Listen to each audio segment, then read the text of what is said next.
नमस्कार, आप देख रहे हैं न्यूज इंडिया। आपके साथ मैं हूं अभिषेक। उत्तराखंड की खबरों की तरफ रुख करते हैं। उत्तराखंड के CM Pushkar Singh Dhami PM house पहुंचे हैं। पीएम मोदी से मुलाकात करेंगे, कई महत्वपूर्ण विषयों पर चर्चा करेंगे। यूसीसी पर भी पीएम मोदी की राय लेंगे। और आपको बता दें कि पीएम से मिलने के लिए पीएम आवास पहुंच चुके हैं पुष्कर सिंह धामी। ये बड़ी जानकारी इस वक्त की आपको दे रहे हैं। यूसीसी पर पीएम मोदी से राय भी लेंगे उत्तराखंड के मुख्यमंत्री पुष्कर सिंह धामी। तो इस वक्त की बड़ी जानकारी आपको दे रहे हैं। पुष्कर सिंह धामी मिलने के लिए पहुंचे हैं प्रधानमंत्री नरेंद्र मोदी से।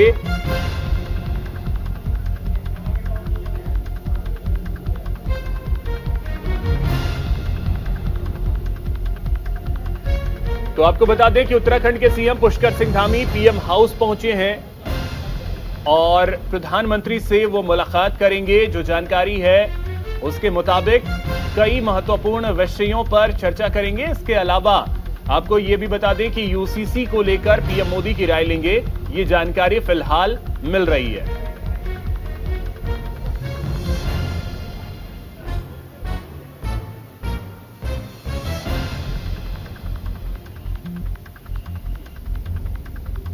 तो बड़ी जानकारी इस वक्त की दिल्ली से आपको दे रहे हैं, जहां पुष्कर सिंह धामी उत्तराखंड के मुख्यमंत्री पीएम मोदी से मुलाकात करने पीएम आवास पहुंचे हैं।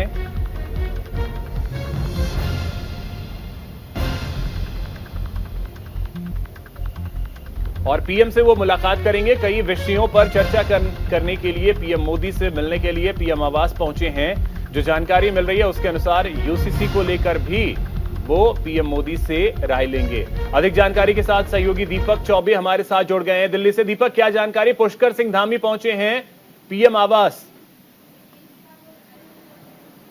जी बिल्कुल, और प्रधानमंत्री आवास वो पहुंच चुके हैं और अंदर प्रधानमंत्री से मुलाकात भी हो रही है। और सबसे बड़ी बात यह है कि जब से पुष्कर सिंह धामी आए हैं, जो उत्तराखंड के मुख्यमंत्री हैं, वो लगातार बीजेपी के संगठन के लोगों से कह लिया जाए या फिर सरकार में रक्षा मंत्री राजनाथ सिंह, नितिन गडकरी, उसके बाद कल संगठन महामंत्री बीएल संतोष से मुलाकात करते हैं। उसके बाद देर रात वो गृह मंत्री अमित शाह से मुलाकात करते हैं और अब प्रधानमंत्री नरेंद्र मोदी से मुलाकात करते हैं। जो यूसीसी को लेकर जो ड्राफ्ट कमेटी थी जो जिसने बनाया था, उसने वो रिपोर्ट उत्तराखंड सरकार को सौंप दी है। उसके बाद वो लगातार सभी नेताओं से मुलाकात कर रहे हैं, क्योंकि देखिए अगर बात की जाए तो पहला राज्य होगा उत्तराखंड जो यूसीसी को लागू करने जा रहा है। अगर बात की जाए तो जल्द ही सत्र भी बुलाने जाने की तैयारी हो रही है वहाँ पे कि इसको सदन के पटल पर रखा जाए। तो इसको लेकर उत्तराखंड के मुख्यमंत्री प्रधानमंत्री से मुलाकात कर रहे हैं। वो अपनी सारी चीज़ें जो ड्राफ्ट है उसको बताएंगे किस तरीके से उत्तराखंड में तैयारियां पूरी हो चुकी हैं और ब्रीफ करेंगे कि अभी तक वहाँ क्या क्या है। खासकर अगर बात की जाए जो वहाँ पे विकास परियोजनाएं हैं वो चल रही हैं, उसको लेकर भी प्रधानमंत्री नरेंद्र मोदी को वो बताएंगे कि ये जो परियोजनाएं हैं वो चल रही हैं, जिससे प्रधानमंत्री को जाना है। अगर बात की जाए तो उनको जाना था दीपावली के आसपास, प्रधानमंत्री को जाना है उत्तराखंड, उसकी भी तैयारियां क्या क्या चल रही है। केदारनाथ, बद्रीनाथ, जब वहां से पुष्कर सिंह धामी निकलते हैं प्रधानमंत्री से मुलाकात करके, उसके बाद क्या कुछ चीजें रहती है, ये देखना अहम होगा। बहुत शुक्रिया दीपक आपका तमाम जानकारी के लिए। उत्तराखंड में यूसीसी लागू करने की तैयारी तेज है। अमित शाह से देर रात मिलने पहुंचे पुष्कर सिंह धामी। दिल्ली में अमित शाह के आवास पर यह मुलाकात हुई है। समान नागरिक संहिता को लेकर यह अहम बैठक हुई है। यूसीसी को लेकर बड़ा ऐलान कर सकते हैं। यूसीसी ड्राफ्टिंग कमेटी की चेयरपर्सन भी इस दौरान मौजूद थी और यह तस्वीर हम आपको दिखा रहे हैं। तो देश भर में समान नागरिक संहिता को लेकर चर्चा तेज हो गई है। उत्तराखंड में यूसीसी लागू करने की तैयारियां जोरों से चल रही हैं। माना जा रहा है कि उत्तराखंड में जल्द ही यूसीसी लागू किया जाएगा। इस कानून का मसौदा तैयार कर लिया गया है। इन सबके बीच उत्तराखंड के सीएम पुष्कर सिंह धामी कल देर रात दिल्ली में केंद्रीय गृह मंत्री अमित शाह से मिलने उनके आवास पहुंचे थे। तो यूसीसी को लेकर उत्तराखंड सरकार पूरी तरीके से अब एक्टिव है और इससे लागू करने को लेकर सरकार धीरे धीरे आगे बढ़ रही है। तो यूसीसी को लेकर पुष्कर सिंह धामी ने केंद्रीय गृह मंत्री अमित शाह से मुलाकात की है।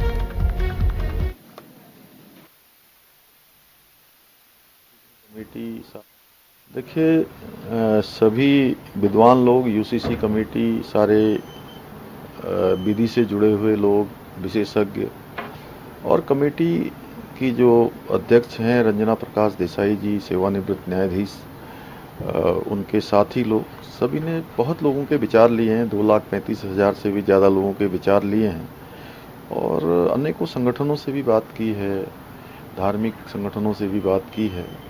उनके विचार के बाद उन्होंने संकलन कर रहे हैं और वो संकलन उन्होंने पूरा किया है। वो पूरा करने के बाद माननीय गृह मंत्री जी से, चूँकि हम लोग समय समय पर मार्गदर्शन लेते रहते हैं, अभी इस समय में 4 धाम यात्रा चल रही है, कांवड़ यात्रा चल रही है और हमारा राज्य जो अंतर्राष्ट्रीय सीमाओं से लगा प्रदेश है और चूँकि अनेकों, जैसे कि हमारा अभी जोशीमठ का आपदा का कालखंड रहा, उसमें भी माननीय गृह मंत्री जी ने लगातार उस पर हम लोगों को मार्गदर्शन किया है, लगातार सहायता के लिए वहाँ से अनेकों टीमें भेजी हैं। उसके लिए मैंने उनका धन्यवाद भी किया और आगे के लिए मार्गदर्शन लिया।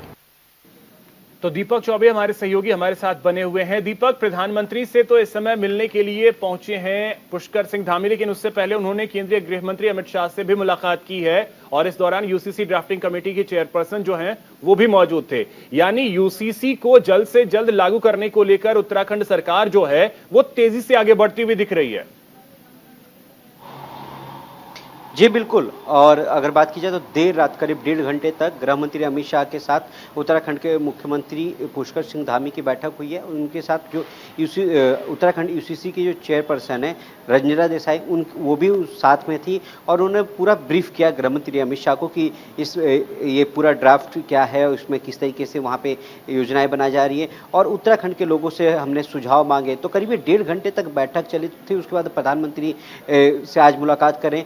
कल गृह मंत्री को पूरी इस बारे में बताया गया था और कहीं ना कहीं एक तरीके से देखा जाए तो जो उत्तराखंड का यूसीसी ड्राफ्ट है वही उसी के आसपास केंद्र का जो ड्राफ्ट होगा वो भी होगा। और देखिए इस वक्त एक और बड़ी खबर आ रही है कि जो यूसीसी जो संसदीय कार्य समिति की जो अध्यक्ष सुशील कुमार मोदी, उनसे अर्जुन राम मेघवाल जो केंद्र कानून मंत्री हैं, उन्होंने अभी फोन पर बात की है। यानी कि यूसीसी को लेकर केंद्र सरकार लगातार एक्टिव नजर आ रहा है। और वहीं अगर बात की जाए तो पुष्कर सिंह धामी उत्तराखंड ऐसा पहला राज्य होगा जहां पे यूसीसी लागू करने की तैयारी पूरी हो चुकी है। ड्राफ्ट तैयार हो चुका है, ड्राफ्ट सरकार को सौंप दिया गया है। अब बस सदन बुलाने की देरी है। उसके बाद वो सरकार से सुझाव जो लोगों से जो सुझाव मांगे गए, करीब 8 लाख लोगों से सुझाव मांगे गए, वो अपना सुझाव देंगे। उसके बाद इसको उत्तराखंड का जो सदन विशेष सत्र बुलाया जाएगा उसमें रखा जाएगा। यानी कि जो कल 1.5 घंटे तक जो बैठक हुई है गृह मंत्री अमित शाह के साथ, जिसमें रंजना देसाई भी थी, उन्होंने बारीकी से सारी चीजें समझाई और 1.5 घंटे के बाद जब वो दोनों निकले तो उनसे हमने बात करने की कोशिश की, हालांकि बात नहीं हो पाई। चलिए ठीक है दीपक, बहुत शुक्रिया आपका तमाम जानकारी के लिए। चलिए रुख करते हैं अगली खबर की ओर। आज से सावन का महापर्व सावन की शुरुआत हो रही है। रुड़की के शिव मंदिरों में भक्तों की भीड़ देखने को मिल रही है।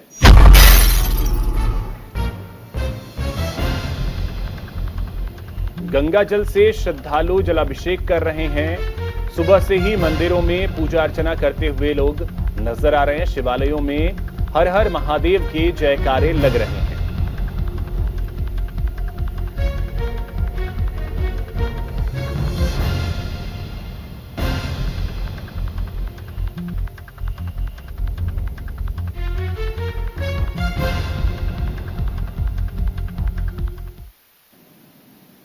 तो देखिए तस्वीरें हम आपको दिखा रहे हैं। भक्त शिवालयों में पहुंच रहे हैं, भगवान शिव का जलाभिषेक कर रहे हैं और हर हर महादेव के जयकारों से शिवालय गूंज उठा है।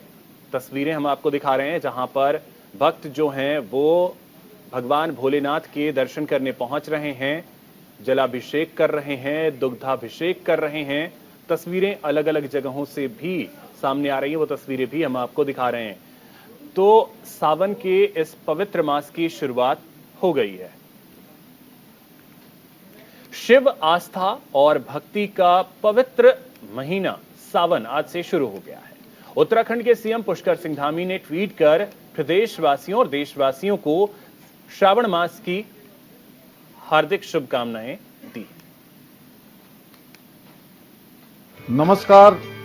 श्रावण मास के पवित्र महीने में 4 जुलाई 2023 से आरंभ होने जा रही भगवान शिव को समर्पित आस्था और भक्ति से परिपूर्ण कांवड़ यात्रा के शुभारंभ के शुभ अवसर पर आप सभी को हार्दिक शुभकामनाएं। मैं इस कांवड़ यात्रा में देश के समस्त शिव भक्तों व श्रद्धालुओं का हार्दिक स्वागत एवं अभिनंदन करता हूं तथा देवों के देव महादेव भगवान शिव से सभी श्रद्धालुओं की सुखद एवं मंगलमय कांवड़ यात्रा की कामना करता हूं। वहीं हरिद्वार से बड़ी खबर है, आज से कांवड़ यात्रा शुरू हो गई है। कांवड़ यात्रा को लेकर विशेष इंतजाम किए गए हैं। सुरक्षा व्यवस्था को लेकर पुलिस प्रशासन पूरी तरीके से अलर्ट है। गंगा घाटों पर ड्रोन से नजर रखी जा रही है। यात्रा मार्ग पर शिविर लगाए गए हैं। श्रद्धालुओं को भोजन विश्राम की सुविधा मिल सके, इसके लिए व्यवस्थाएं की गई हैं। तो कांवड़ यात्रा की आज से शुरुआत हो गई है और भक्त जो हैं वो कांवड़ लेकर निकल पड़े हैं। ये तस्वीरें हम आपको दिखा रहे हैं और देखिए गंगा घाटों की निगरानी जो है वो ड्रोन से की जा रही है। यात्रा मार्ग पर शिविर लगाए गए हैं ताकि श्रद्धालुओं को भोजन की सुविधा मिल सके, विश्राम करने के लिए जगह मिल सके। तो कांवड़ यात्रा की शुरुआत आज से हो गई है। सावन के पवित्र मास की शुरुआत होते ही कांवड़ यात्रा की शुरुआत आज से हो गई है।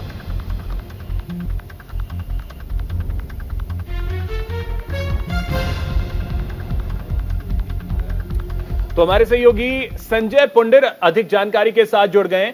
संजय, किस तरीके की तस्वीरें, किस तरीके का नजारा देखने को मिल रहा है? आज से कांवड़ यात्रा की शुरुआत हुई है। देखिए अभिषेक, सावन माह के पवित्र पर्व यानी कांवड़ यात्रा की आज से शुरुआत हो गई है। हालांकि सुबह से ही जो शिव भक्त हैं लगातार हरिद्वार पहुंच रहे हैं और वहां पर हर की पौड़ी से ब्रह्म कुंड में स्नान करने के बाद वहीं से गंगा जल भरकर अपने गंतव्य की ओर रवाना हो रहे हैं। हालांकि कांवड़ यात्राओं की तैयारी को लेकर लगातार ही जो जिला प्रशासन है, पुलिस महकमा है, वो पूरी तरह मुस्तैद दिखाई दे रहा है, क्योंकि हमने देखा है कि खुद मुख्यमंत्री पुष्कर सिंह धामी ने अधिकारियों के साथ बैठक की थी और शिव भक्तों की व्यवस्थाओं को लेकर विशेष दिशा निर्देश दिए थे। यानी कहा था उनकी सेवा और जो व्यवस्थाएं हैं उसमें किसी तरह की कोई कसर ना रहे। यही वजह है कि हरिद्वार जिला प्रशासन पूरी तरह तैयार दिखाई दे रहा है। हालांकि इस वक्त हम कांवड़ पटरी पर मौजूद है और यहाँ पर आप देख सकते हैं कि जहां तक हमारी नजर जा रही है वहां तक जो तमाम शिविर है, तमाम जो शिव भक्त हैं वो यहीं से गुजर रहे हैं। यानी कहा जा सकता है कि सावन माह शिव भक्तों के लिए बहुत ही महत्वपूर्ण होता है। यही वजह है कि जो शिव भक्त है वो लगातार गंगा जल भरकर पहुंच रहे हैं। कुछ भक्त भी हमारे साथ हैं, इनसे बात कर लेते हैं। क्या नाम है आपका? पदम शर्मा जी। कहाँ से आए हैं आप? बल्लागढ़ से आए जी। किस तरह और कितना लंबा मार्ग है आपका? हमारा यहाँ से लमसम 300 किलोमीटर है जी। किस तरह की व्यवस्थाएं हैं? अच्छी व्यवस्था है वहाँ से, ठीक अच्छे चली आ रहे हैं, कोई दिक्कत नहीं हमको। तो आप देख रहे हैं तस्वीरों में जो छोटे हैं, बच्चे हैं, बड़े हैं, हालांकि महिलाएं भी इस कांवड़ यात्रा में शामिल हो रही है। कहा जा सकता है कि व्यवस्थाएं पूरी तरह चाक चौबंद है और खासकर अगर घाटों की बात की जाए, घाटों पर इस बार विशेष इंतजाम किए हैं। सभी घाटों पर जल पुलिस के साथ साथ ड्रोन कैमरे से नजर रखी जा रही है।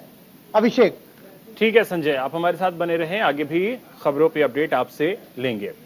कांवड़ मेले को लेकर ऋषिकेश नगर निगम सभागार में विभागीय अधिकारियों के साथ बैठक की गई, जहां अधिकारियों को यात्रा के तहत जल्द से जल्द शिव भक्तों की सुरक्षा, मूलभूत सुविधाएं और व्यवस्था बनाने के लिए निर्देश दिए गए।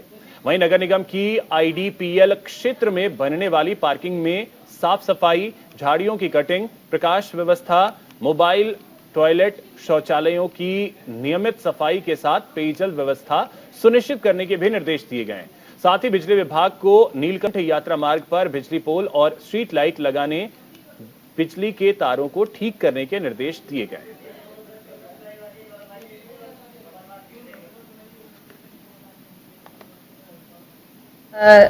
एक बैठक मेरे द्वारा ली जा चुकी है ऋषिकेश में। सभी जो कंसर्न विभाग हैं सभी को बुलाया गया था। स्पेशली इसमें मेजर रोल जो रहता है वो नगर निगम का है, साफ सफाई के लिए और लाइटिंग व्यवस्था के लिए। उसके अलावा जो प्रशासन और पुलिस का होता है, सिक्योरिटी, सुरक्षा व्यवस्था आदि चीज़ों के लिए, तो सभी को इंस्ट्रक्शन दे दिए गए हैं। पार्किंग एक मेजर इशू होता है, जिसमें हमारी 2-3 बड़ी पार्किंग है आईडीपीएल की जैसे हो गई, जहाँ पे पार्किंग की जाती है। तो क्योंकि ट्रांजिट में रहता है, नॉर्मली कांवड़ हरिद्वार होता है और उसके बाद नीलकंठ की तरफ जाता है, तो उसी हिसाब से हमारी हर साल की तरह व्यवस्थाएं की गई। एक बैठक मेरे वहीं लक्सर में कांवड़ यात्रा को लेकर खानपुर जोन में 15 स्थानों पर पुलिस पॉइंट बनाए गए हैं और लगभग 300 अतिरिक्त पुलिस कर्मचारी अपनी ड्यूटी पर तैनात हैं। महत्वपूर्ण स्थानों पर सीसीटीवी कैमरे से निगरानी भी की जा रही है। देखिए हमारे सहयोगी जसवीर सिंह की ये रिपोर्ट।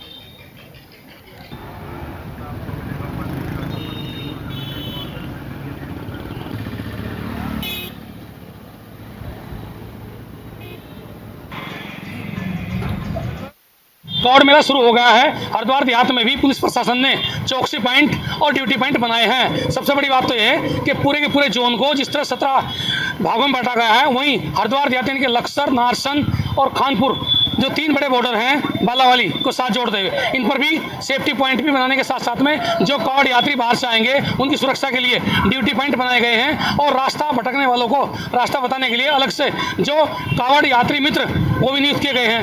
हम लक्सर में मौजूद हैं और आप देख सकते हैं जिस तरह से ये एक तंबू लगा हुआ है, इनके इसमें पुलिसकर्मी मौजूद हैं, जिसमें आरबीआई से लेकर के सिविल पुलिस और पीएससी पुलिस के कर्मचारी तैनात हैं, जो लोगों के यानी कि वाहन जो आएंगे उन्हें रास्ता बताने के साथ साथ में यात्रा सुरक्षा भी करेंगे। और साथ ही ये ड्यूटी 24 आवर्स यानी कि 24 घंटे इन कर्मचारियों की रहेगी। इसके अलावा कई ऐसे पॉइंट हैं जैसे नदी के रास्ते हैं, यानी सोलानी नदी है या फिर गंगा नदी, उसके आसपास भी दोनों तरफ ड्यूटियां लगाई गई हैं ताकि रात में जो यात्री रात में आएंगे उनकी सुरक्षा पुख्ता हो सके और किसी को किसी प्रकार की कोई दिक्कत ना हो। साथ में चिकित्सालय यानी जो चिकित्सा व्यवस्था है वो भी की गई है। छोटे छोटे तंबू लगा करके जगह जगह इस तरह की ड्यूटियां लगाई गई हैं जिसमें जो आने वाले यात्रियों को किसी भी प्रकार की चिकित्सा की जरूरत है तो उसकी पूर्ति करेंगे। अब अगले जैसे जैसे यात्रा बढ़ेगी ऐसे ऐसे ही इनकी ड्यूटियों और ज़्यादा सख्त होती चली जाएगी और प्रशासन कहीं ना कहीं चौकस निगरानी और ज़्यादा बढ़ाएगा। Jasvir Singh, news India, Laksar. चलिए रुक करते हैं अगली खबर की ओर। केदारनाथ घाटी लिंचोली में पश्चिम बंगाल के एक श्रद्धालु का स्वास्थ्य खराब होने पर देर रात एसडीआरएफ ने उसे अस्पताल पहुंचाया। छानी कैंप में दुकानदारों ने एसडीआरएफ को जानकारी दी कि लिंचोली के पास एक व्यक्ति का स्वास्थ्य ज्यादा खराब है। सूचना पर एसडीआरएफ की टीम तत्काल मौके पर पहुंची। एसडीआरएफ की टीम ने तुरंत एक्शन लेते हुए बीमार श्रद्धालु को स्ट्रेचर के जरिए अस्पताल पहुंचाया। श्रद्धालु की स्थिति को देखते हुए डॉक्टरों ने उसे सोनप्रयाग ले जाने की सलाह दी, जिस पर एसडीआरएफ टीम ने मौके पर पहुंचकर बिना समय गंवाए श्रद्धालु को अस्पताल में भर्ती कराया। देहरादून में जिलाधिकारी सोनिका की ओर से जनता दरबार लगाया गया, जहां जनता की समस्याओं को सुना गया। वहीं ज्यादा जानकारी देते हुए जिलाधिकारी ने बताया कि जनता दरबार के दौरान कुल 107 शिकायत मिली। जनता दरबार के दौरान हर बार की तरह इस बार भी सबसे ज्यादा शिकायतें जमीन और आपसी विवाद को लेकर आई हैं। साथ ही अन्य शिकायतें बिजली पानी से संबंधित रहीं और 2 शिकायत समाज कल्याण विभाग की थी, जिनका उसी समय निस्तारण कर दिया गया।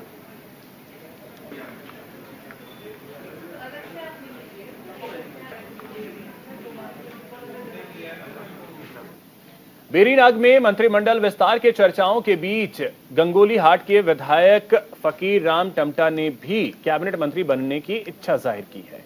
विधायक फकीर राम टमटा ने कहा कि हमेशा संगठन के कार्य किया है, संगठन कार्य को देखते हुए कैबिनेट में जगह मिल सकती है और संगठन का जो भी आदेश होगा वह मान्य होगा। विधायक फकीर राम टमटा पूर्व सीएम त्रिवेंद्र रावत के कार्यकाल में दर्जा मंत्री दायित्व भी संभाल चुके हैं। अनुसूचित जाति और कुमाऊं से सीनियर विधायक होने के कारण फकीर राम कैबिनेट में अपना दावा मजबूत मान रहे हैं। विधायक तो आज ही बना हूं मैं, लेकिन संगठन का पुराना व्यक्ति हूं और संगठन का पुराना व्यक्ति होने के नाते शायद संगठन मुझ पर भरोसा जता भी सकती है। फिर संगठन जैसा संगठन का आदेश होगा वो हमें मान्य होगा। उत्तराखंड के रुड़की में सामुदायिक स्वास्थ्य केंद्र नारसन के चिकित्सा अधीक्षक को पद से हटाया गया। नए चिकित्सा अधीक्षक डॉक्टर ए.के. श्रीवास्तव होंगे। मुख्य चिकित्सा अधिकारी हरिद्वार मनीष दत्त ने जानकारी देते हुए बताया कि मुख्य चिकित्सा अधिकारी ने सामुदायिक स्वास्थ्य केंद्र का औचक निरीक्षण किया था, जिसमें खामियां पाई गई। उसके बाद सीएचसी नारसन के चिकित्सा अधीक्षक को पद से हटाकर डॉक्टर ए.के. श्रीवास्तव को नियुक्त किया गया। दरअसल कांवड़ यात्रा में किसी तरह की कोई दिक्कत ना हो, इसलिए यह बदलाव किया गया है।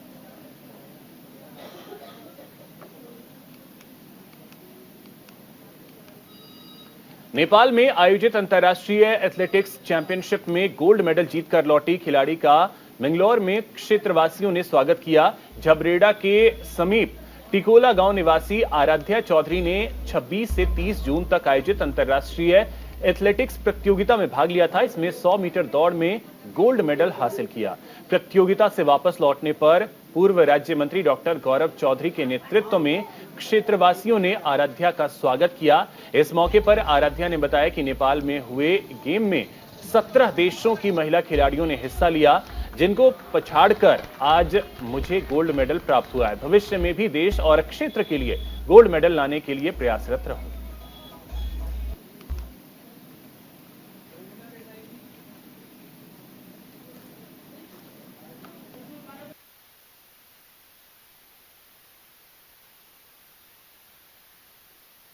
सर बहुत ज़्यादा खुशी है कि मैंने गोल्ड मेडल प्राप्त किया। और जो नेपाल था उसमें सर बहुत सारी कंट्री से लोग आए हुए थे, लाइक 17 कंट्रीज थी। उसके बाद तो मुझे तो मेरे पे मतलब कॉन्फिडेंस था कि मैं कर लूँगी, तो इसी कॉन्फिडेंस की वजह से मेरा हो भी गया, मैंने गोल्ड मेडल ले लिया। और बस बाकी तो सर मैं अपने भारत के लिए लाई, अपने प्रदेश के लिए, अपने गाँव के लिए लाई, और सर आगे भी लाना चाहूँगी। और मैं अब मिनी ओलंपिक में ट्रायल दूँगी उत्तराखंड के। खुशी का माहौल तो देखो जी, ये सभी बहुत ही खुश हैं आज, और बहुत खुश होने का देखो मन ने भी बहुत अच्छी तैयारी कराई अपनी बिटिया को, और बहुत मन ने भी बहुत मेहनत की, और बिटिया ने बहुत मेहनत की, और इसी मेहनत का हमारे गांव में, हमारे प्रदेश में, हमारे देश में जो फल प्राप्त हुआ, और आगे भी ऐसे ही है तैयारी करती रहेगी, और एक दिन भारत के लिए शायद ही ओलंपिक में गोल्ड मेडल्स लेगा होगी। तो इसी के साथ इस बुलेटिन में इतना ही। नमस्कार।